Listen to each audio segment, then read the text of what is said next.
با سلام خسته نباشید از دوستان و برادران عزیز که زحمت کشیدی اومدید تو جلسه امروز شرکت کردید. ممنون از شما.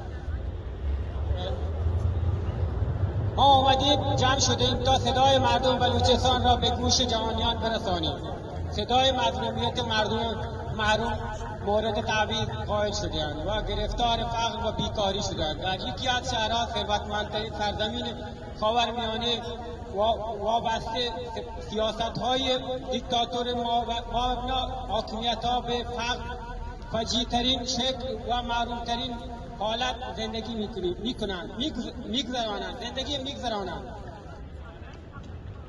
صدای مردم و جوانان باشید. به خاطر بلوچ بودن، به خاطر متفاوت بودن لباس بلوچ، فرهنگ و مذهب‌های از حقوق اولیه توسط حاکمیت‌های جمهوری اسلامی ایران محروم هستند.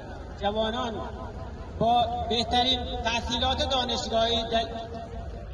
دانشگاهی به دلیل سیاست‌های گزینشی توسط دولتمردان در سرزمین جدا گردیدند. خودشان را تعلیم داشتند و بیکار فقر تعمیل شده است.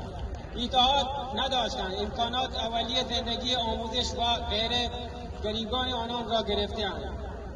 اما جوانان و برادران بلوچ که برای زنده ماندن و زندگی کردن بالاجبار رو به شغل‌هایی مانند سوختگری می‌روند و جانشان را به خطر می‌اندازند و جوانمردانه در دشتیمان دشمن خونخوار همچون پروانه می‌سوزند.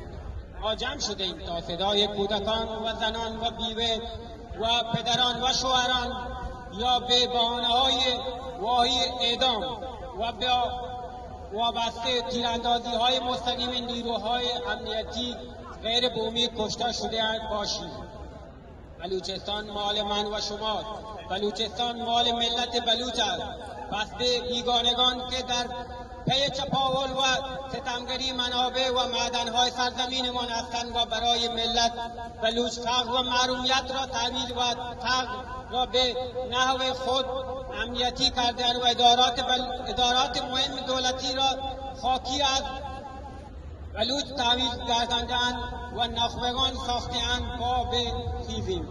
ما ملتی تاریخی دلیر و شجاع هستیم که با فرهنگ غنی خود خویش بارها ثابت کرده ایم و حقوق برابر همه انسان‌ها احترام گذاشتیم و خواستار زندگی مسالمت آمیز سایر ملت‌ها و قوم‌ها هستیم. این وظیفه من و شماست که با مبارزه مسالمت آمیز حق خواهی ملت بلوچ را از حاکمان فاشیستی ایران بگیریم. اگر اکنون صدای را بلند نکرده اید، این جنایتکاران مذهبی که هیچ اعتقادی به سکولار ندارند سرزمین مادری و هویت اصلیمان را از ما خواهند گرفت و شما قلم به تحصیل و مبارزه مسالمت آمیز مذهبی و به دور از هر گونه خشونت صدایمان را یکی کرده و تلاش بر جهت دست آوردن حق تحلیلی سرنوشت خود و نسل‌های آینده سرزمین مادریمان تو چندان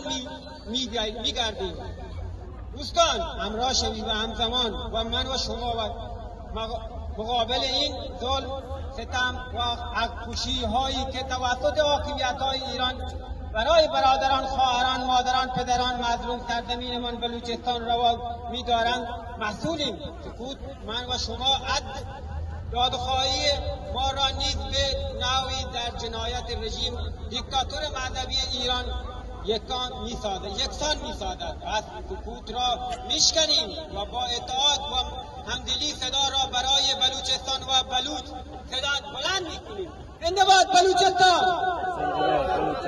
زنده باد بلوچستان! زنده باد بلوچستان!